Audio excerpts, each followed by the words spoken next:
사도행전 19장 21절로 41절 말씀 제가 읽겠습니다. 이 일이 있은 후에 바울이 마케도니아와 아가야를 거쳐 예루살렘에 가기로 작정하여 이르되 내가 거기 갔다가 후에 로마도 보아야 하리라 하고 자기를 돕는 사람 중에서 디모데와 에라스도 두 사람을 마케도니아로 보내고 자기는 아시아에 얼마 동안 더 있으니라.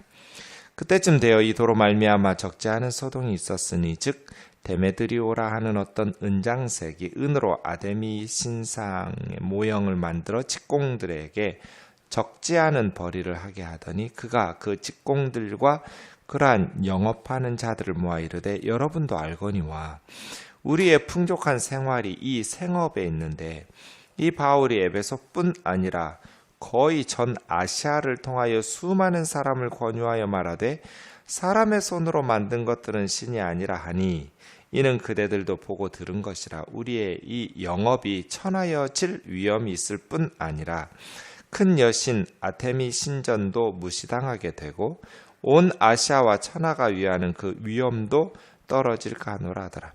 그들이 이 말을 듣고 분노 가득하여 외쳐 이르되 크다 에베소 사람의 아데미여 하니 온 시내가 요란하여 바울과 같이 다니는 마케도니아 사람 가이오와 아리스토고를 붙들어 일제히 연극장으로 달려 들어가는지라. 바울이 백성 가운데로 들어가고자 하나 제자들이 말리고 또 아시아 관리 중에 바울의 친구된 어떤 이들이 그에게 통지하여 연극장에 들어가지 말라 권하더라.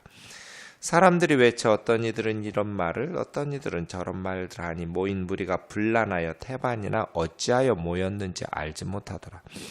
유대인들이 무리 가운데서 알렉산더를 권하여 앞으로 밀어내니 알렉산더가 손짓하며 백성에게 변명하려 하나 그들은 그가 유대인인 줄 알고 다 한 소리로 외쳐 이르되 크다 에베소 사람의 아데미여 하기를 2시간이나 하더니 서기장이 무리를 진정시키고 이르되 에베소 사람들아 에베소 시가 큰 아테미와 제우스에게서 내려온 우상의 신전지기가 된 줄을 누가 알지 못하겠느냐. 이 일이 그렇지 않다 할 수 없으니 너희가 가만히 있어서 무엇이든지 경솔이 아니하여야 하리라. 신전의 물건을 도둑질하지도 아니하였고 우리 여신을 비방하지도 아니한 이 사람들을 너희가 붙잡아 왔으니 만일 데메드리오와 그와 함께 있는 직공들이 누구에게 고발할 것이 있으면 재판 날도 있고 총독들도 있으니 피차 고소할 것이요 만일 그 외에 무엇을 원하면 정식으로 민회의에서 결정할지니라. 오늘 아무 까닭도 없는 이 일에 우리가 소요 사건으로 책망받을 위험이 있고 우리는 이 불법 집회에 관하여 보고할 자료가 없다 하고 이에 그 모임을 흩어지게 하니라. 아멘. 에베소인데요. 먼저 좀 18장 말씀을 보겠습니다. 18장 23절 말씀 보시면 22절부터요. 그 전에 이제 2차 선교 여행이 끝나면서 사도 바울의 선교팀이 예루살렘 교회로 옵니다. 2차 마지막 말미에 에베소에 잠깐 들렀거든요. 네, 에베소에 와서 있었지만 18장 19절에 보면 에베소에서는 머물게 하려고 선교팀들을 많이 좀 붙잡고 말씀 듣기를 원했지만 더 오래 있기를 청하되 허락지 아니하고 20절 말씀처럼요.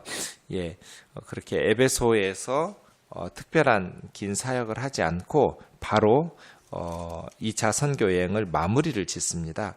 그렇게 21절에 보면 작별하여 하나님 뜻이면 다시 올 거다 하면서 에베소를 떠났고요. 그 다음 이제 가이사라에 상륙하여 가이사라면 예루살렘 바로 위쪽이거든요. 그리고 교회 안부를 물어서 다시 안디옥으로 내려가서 이 교회는 예루살렘 교회죠. 여기가 이제 22절이 예루살렘 교회로 왔다가 안디옥 교회로 다시 자기들을 파송했던 안디옥 교회로 돌아오는 2차 선교 여행이 마무리되는 지점이에요. 그리고 23절에 보면 얼마 있다가 떠나 안디옥 교회에서 이제 다시 갈라디아, 부르기아 이렇게 하면서 개척했던 교회들을 굳건히 하니라. 이게 그럼 이제 3차 선교 여행이 시작되는 부분이죠. 바울의 선교 여행이 3차에 걸쳐서 있었고 4차 여행은 선교 여행이 아니라 로마로 재판받으러 가는 죄수로서의 제수의 신분으로 재판받으러 가는 여행이었다. 그래서 사도행전에는 바울의 4번에 걸친 여행이 기록되어 있다. 1, 2, 3차 선교여행과 4차 재판받으러 가는 로마행, 이것이죠. 3차 여행이 지금 23절에서 다 시작되는 거예요.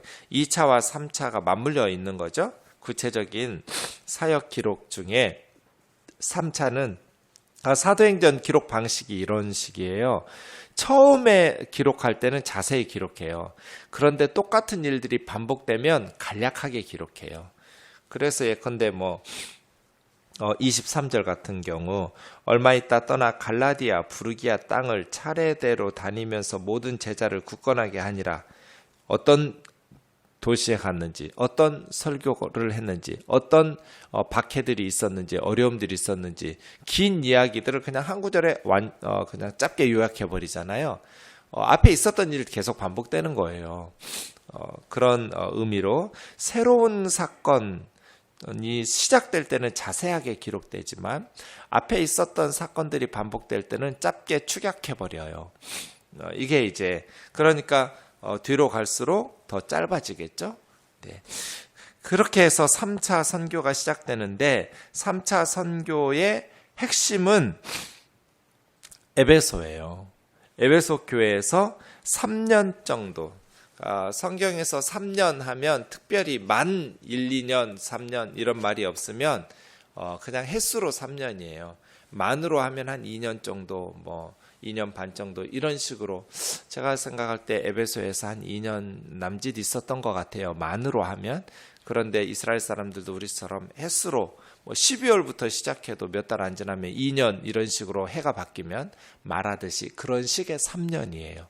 에베소에서의 3년간의 사역이 3차 선교 여행의 핵심 사역이에요.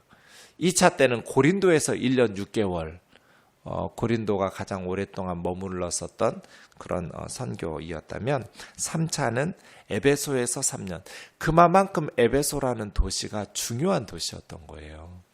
크고 중요했던. 그렇게 이제 19장 1절부터 41절 오늘 본문까지가 에베소 사역이거든요. 그 에베소에서 여러분 19장 8절 어제 말씀 들은 것처럼 회당에서 석 달 동안 말씀을 강론하면서 그 회당 사람들이 복음을 듣지 않으니까 우리 9절에 있는 것처럼 두란노 서원, 이 두란노가 아마 장소를 제공한 사람, 장소 제공자 같고요. 서원이라는 말이 스콜레라고 해서 강의실, 학교, 교실 이런 의미의 그러한 두란노 서원을 여러분 두란노 서원은 출판사가 아니에요. 우리나라는 출판사지만 그런 어떤 강의실 같은 곳이에요. 강의실.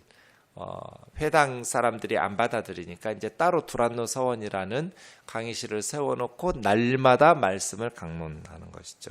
어떻게 해요?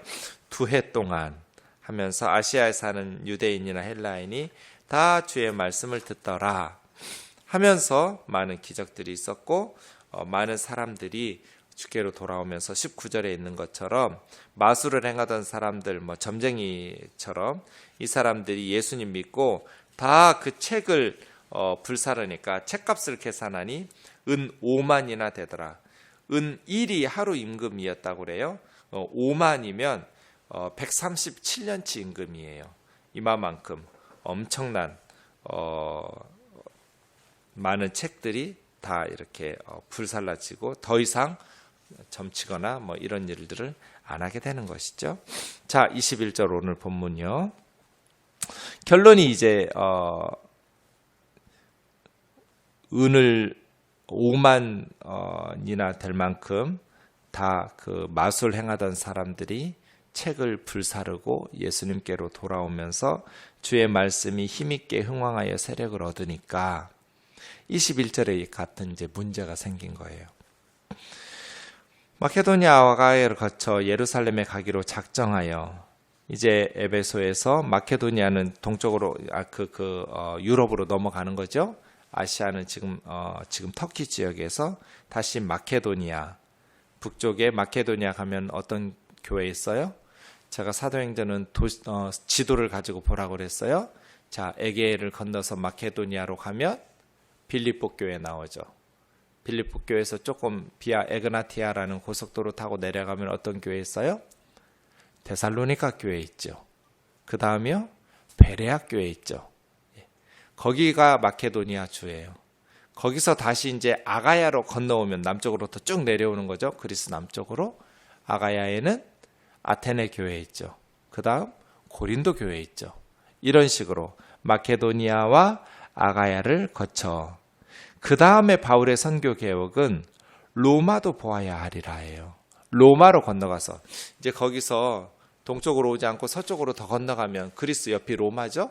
네, 로마도 보아야 하리라 라는 로마 선교의 계획을 가지고 있었어요. 이제 로마서에 보면 로마는 바울이 직접 개척한 교회가 아니지만 로마에 교회가 있었고 그 로마 교회가 후원해서 바울은 지금 유럽, 서부 유럽, 프랑스, 독일, 스페인, 포르투갈 이런 쪽에 가기를 원했어요.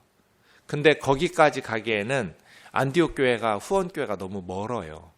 그래서 로마 교회와 교제하면서 로마 교회가 후원해 주기를 재정적으로, 기도로, 또 물질로, 사람으로 그런 식으로 같이 동역하면서 선교하기를 원하는 선교 계획을 로마서에서 밝히는데요. 어쨌든 로마도 보아야 하리라 이런 계획들을 가지고 있었어요. 자기를 돕는 사람 중에 디모데와 에라스도 두 사람을 먼저 마케도니아, 빌립보 교회로 보낸 거죠. 또 데살로니가 교회, 이러한 지역으로. 그래서예요. 바울의 선교 사역을 보면 우리에게 알려지지 않은 수많은 동역자들이 함께하고 있다는 것을 알 수 있어요. 이거 참 귀하다. 하나님 일은 훌륭한 위대한 사람 혼자 하는 것이 아니고 많은 동역자들이 함께 섬기는구나. 예. 그래서 제가 늘 얼굴마담이라고 하는 게 빈말이 아니고요. 앞에 나서서 하는 건 저인 것 같지만 뜨인돌교회 사역에도 수많은 동역자들이 함께하고 알려지지 않은 수많은 기도로, 물질로, 봉사와 헌신으로 함께 동역하고 있는 하나님의 백성들이 함께하는 그 사역이지 훌륭한 리더 한 사람이 하는 일이 절대로 아니더라고요. 어떤 사역도 마찬가지인 것 같아요. 그런 의미에서 바울의 선교 사역도 마찬가지였는데요. 우리가 함께 더불어 동역할 수 있는 그런 마음들, 겸손함들이 있어야 될 것 같아요. 자기는 아시아, 지금 에베소에 좀 더 머문 것이죠. 두 사람만. 그러니까 원래 계획은 마케도니아, 아가야로 건너서 로마까지 갈 계획이었었는데 거기 개척했던 교회들이 있고 이제 로마를 통해서 다시 새로운 선교에 모색을 하려고 했었는데 아시아에 있는 동안에 큰 소동이 일어났어요. 예, 이 복음으로 말미암아서 적지 않은 소동. 그 소동을 주도했던 사람이 데메드리오라는 사람이에요. 이 데메드리오라는 사람이 은장색으로서 이제 은으로 우상들의 모형을 만드는 사람, 은장색이라고 그래요. 그런 은장색인데 직공들에게 적지 않은 돈벌이를 하게 하는.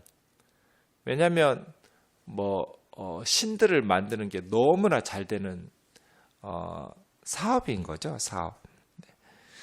거기에 이제 아테미 여신인데요. 라틴어로 디아나라고 하기도 하는데 아테미 여신. 이 아시아 지역 북쪽에는요 주로 달, 월신이 주신이에요. 그에 비해서 남쪽 아프리카의 애굽, 이집트에는 태양 신이 주신이고요. 파라오가 태양의 아들 그런 뜻이거든요. 라가 태양이라는 거예요. 그러니까 북쪽의 이 지역은 달이 주신이에요. 다종교인데요. 신들이 많은데요. 월신이 주신인데 이 아테미가 달신이에요. 달신. 그러니까 주신이에요. 에베소의 디아나가.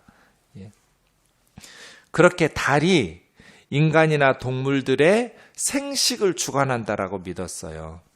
그래서 여신이 인간들을 먹여 살리는, 그리고 임신하게 하고 출산하게 하는 그 유방이 12개가 달린 아주 좀 흉물스럽게 생겼지만 그만큼 풍요, 다산 뭐 이런 여신이에요. 아테미가요. 그러한 에베소의 수호신이죠. 그러니까 에베소와 주변의 아시아의 여러 도시들이 섬기는 이 아테미 여신 신전이 엄청난 큰 신전이 있었고요. 네. 아테미 신전 넓이가 한 130m 정도 되었다고 그래요. 예. 길이는 68m 정도의 대리석 건물. 엄청나게 높은 기둥들이 한 20m가량의 기둥이 127개가 박혀있는 거대한 아테미 여신의 신전이 있었던 에베소예요. 그 사람들이 이제 들고 일어난 거죠. 직공들과 영업하는 자들을 모아서 여러분도 알거니와 우리와 풍족한 생활이 이 생업, 은으로 아테미 여신의 신상을 만들어내는 이 생업에 있는데 바울이라는 놈이 에베소뿐 아니라 전 아시아를 수많은 사람을 권유하면서 사람 손으로 만든 것들은 신이 아니라고 하니 너희도 다 보고 들은 바와 같이 우리의 이 우상을, 우리 이 여신을 만드는 이 생업이 천하여질 뿐 아니라 우리의 신전도 무시를 당하게 되고 온 아시아와 천하가 유언은 그 우리 여신의 위엄도 땅에 떨어지고 있다. 가만둬서는 안 된다는 것이죠. 그래서 그들이 분노 가득하여서 크다 에베소 사람의 아테미여 이렇게 외치기 시작하는 거예요. 그래가지고 온 시내 사람들을 선동해가지고 크다 에베소 사람의 아테미여 하면서 바울과 같이 다녔던 이제 바울까지 잡고 싶었는데 형제들이 말렸던 것 같아요. 그래서 바울은 빠지고 마케도니아 출신 가이오와 아리스토다고를 붙들어서 연극장으로, 에베소 같은 그런 큰 도시에는 그리스의 정치가 이렇게 유입되면서 알렉산더로부터 이렇게 토론하고 연극장에 모여서 연극하기도 하고 정치 토론도 하기도 하는 민의를 수렴하는 에베소에는 약 2만 5천 명을 수용할 수 있는 연극장이 있었다고 그래요. 이 고고학자들이 발굴해 보니까 그런 엄청난 규모의 연극장으로 사람들을 다 모은 거예요. 그래서 일제히 달려들어 연극장으로 불러 모으고 군중 심리에 통해서 바울도 가고자 했지만 형제들이 막 가면 죽은다, 큰일 난다, 사단이 나니까 가만히 있으라고 해서 바울은 들어가 있지 않는. 32절 보시면 그 연극장에 모여서 에베소 사람들이 어떤 일은 이 말하고 또 다른 일은 저 말하고 이런 식으로 해가지고 말이 서로 안 맞아요. 그리고 테바는 왜 모였는지를 몰라요. 이게 이제 군중 심리의 오점이에요. 막 군중들이 모이기 시작하면 자기들이 왜 모였는지도 모르고 막 크다 에베소의 아테미 여신 외쳐가면서 모여든 거죠. 다수결이 항상 옳은 건 아니에요. 의견이 이렇게 나뉘면 다수결에 따라서 진행하겠지만 언제나 소수의 의견을 귀담아 들어야죠. 예. 교회에 특히 소수의 의견이라 할지라도 하나님의 뜻이 있지 아니한가 하면서 우리가 귀담아 듣고, 왜냐하면 다수가 모여가지고 왜 모였는지 모르고 그냥 막 외치고 있는 거예요. 얼마 동안요? 2시간 동안. 2시간 동안이나 막 사람들이 외치고 이 말하고 저 말하고 하는데 왜 모였는지도 모르고 모여서 연극장에서 그렇게 열광한 거예요. 그때 아주 지혜로운 서기장이 있었어요. 이 서기장이, 이 에베소 서기장이 아주 지혜로운 사람인데요. 무리를 진정시키면서 에베소 사람들아, 에베소시가 큰 아테미와 제우스에게 내려온 우상의 신전지기가 된 줄 누가 모르겠냐. 이제 의회가 열리면 그 의회를 이끌어가는 의장이에요. 이 서기장이에요. 그 회의를 이끌어가는, 그러면서 에베소시에 어떤 법령을 만들어서 이렇게 끌기도 하고요. 또 집행하기도 하고 뭐 예산을 수립해서 집행하기도 하는 그 서기장이에요. 총독하고 또 좀 다른 서기장이에요. 진정시키면서 우리가 제우스와 아테미 여신의 신전 지기와 같은 중요한 역할을 하는 도시가 에베소 맞다. 그거 누가 모르냐? 그러나 경솔하지 말아라. 이 사람들이 아테미 신전에서 물건을 도둑질하는 것도 아니고, 그 다음에 이 사람들이 그 여신을 비방한 것도 아니고, 이러한 사람들을 너희가 붙잡아서 이렇게 재판을 한다고 하니, 만약에 무슨 문제가 있으면 정식적으로 총독도 있고 재판정도 있으니 재판을 제기하라는 거예요. 공식적으로. 이런 식으로 군중 심리에 몰려가지고 떠들어가지고 이런 폭동을 일으켜서 무슨 사건이라도 일어나면 오히려 너희들에게 적지 않은 불법 집회에 대해서 책임을 져야 된다. 너희들이. 그 책임을 어떻게 물을 거냐는 거예요. 이렇게 소동해가지고 이 사람들 해치기라도 하고 이 사람들에 대해서 어떤 위협이라도 강하고 손해라도 일어나게 하면 말이에요. 그러니 문제 제기할 게 있으면 정식 재판에 고소 고발하라는 거예요. 그래서 재판하도록 하라는 거예요. 재판정 있고 총독들도 있고, 그러니 고소해라. 그렇지 않으면 민회에 공식적으로 문제를 제기해라. 그러면 토론하고 회의해서 우리가 옳고 그름을 따지지 않겠냐.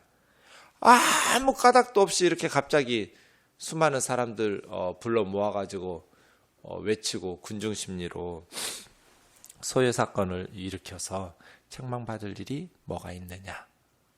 굉장히 지혜로운 서기장이에요. 그래서요, 모임이 흩어졌어요. 2시간 동안이나 떠들면서 이렇게 했었는데요. 참 이런 실력과 설득력을 갖춘 리더들이 필요한 것 같아요. 군중 심리에 편승해서 자신의 정치적 이익을 추구하려 하지 말고 논리적으로 합당하게 백성들을 설득하면서 이끌어갈 수 있는 리더, 이 에베소의 서기장과 같은 그런 리더가 참 지혜로운 리더죠. 내일 말씀 계속해서 보도록 하겠습니다. 그렇게 에베소에서의 사역들을 마무리하고 3차 선교 여행이 지속되고 있습니다. 복음이 전파되는 곳 어디에서나 거대한 저항이 있었고 우상 숭배자들의 박해가 있었고, 그런 수천 년 동안 진행되어 왔던 우상 숭배가 기독교의 복음으로 변화되면서 엄청난 사탄의 저항들, 그런 영적인 저항들이 있었던 것을 알 수 있습니다. 문제는 교회가 그 영적인 저항을 돌파해낼 수 있는 힘이 있느냐. 이 양재동 지역에 불교 능인사놈과 구룡사, 강남에 이렇게 큰 불교의 성지가 없어요. 그리고 수많은 이단들, 교회들이 이것을 뚫어낼 수 있는 영적인 파워가 있냐는 거예요. 오랫동안 우상을 섬기고 그렇게 불교의 문화권, 우상 숭배에 영적으로 짓눌려 있던 이 지역에 예수 그리스도의 복음으로 뚫어낼 수 있는 교회들이 힘이 있냐. 복음 안에서, 성령 안에서 사도들이 그 어려움들을 돌파해내면서 계속해서 복음이 확장되고 있죠. 이러한 동일한 은혜와 열매가 우리 모두에게 있기를 원합니다. 기도하겠습니다. 살아계신 하나님 아버지, 감사합니다. 에베소, 아시아에서 가장 중요한 도시였습니다. 그러나 그 에베소도 아테미 여신과 제우스, 수많은 신들에게 짓눌려 영적으로 노예처럼 살고 있었습니다. 사람들의 손으로 만든 것이 무슨 진짜 신이겠느냐는 매우 합당하고 설득력 있는 바울의 메시지에 그들은 군중을 모아서 우리의 생업 돈벌이가 위기에 처하니 바울을 제거하자, 기독교를 박해하자 하고 군중들을 선동하여 모였습니다. 자비로우신 하나님 아버지, 지금도 돈 때문에 이런 에베소와 같은 우상 숭배가 지속되기도 합니다. 진리가 목표가 아니라 자신들의 생업이 먹고 사는 것이 목표가 되어서 입으로는 진리를 떠들어대지만 속으로는 탐욕과 물질과 그러한 자신들의 생업에 대한 이익 때문에 얼마나 많은 종교들이 타락하고 부패하고 우상에게 얽매여서 수많은 사람들을 함께 지옥으로 몰고 가고 있는지 모릅니다. 자비로우신 하나님 아버지, 우리에게 이 에베소의 저주, 에베소의 얽매임으로부터 복음의 선한 양심으로 돌파해낼 수 있는 성령의 역사들이 열매 맺게 도와 주시옵소서. 이 지역에도 수많은 우상과 이단들이 있사오니 백성들의 마음을 짓누러 백성들의 마음을 지배하면서 지옥으로 함께 끌고 가는 이 거대한 사단의 역사가 괴멸되게 도와 주시옵소서. 예수님의 거룩하신 이름으로 기도하옵나이다. 아멘.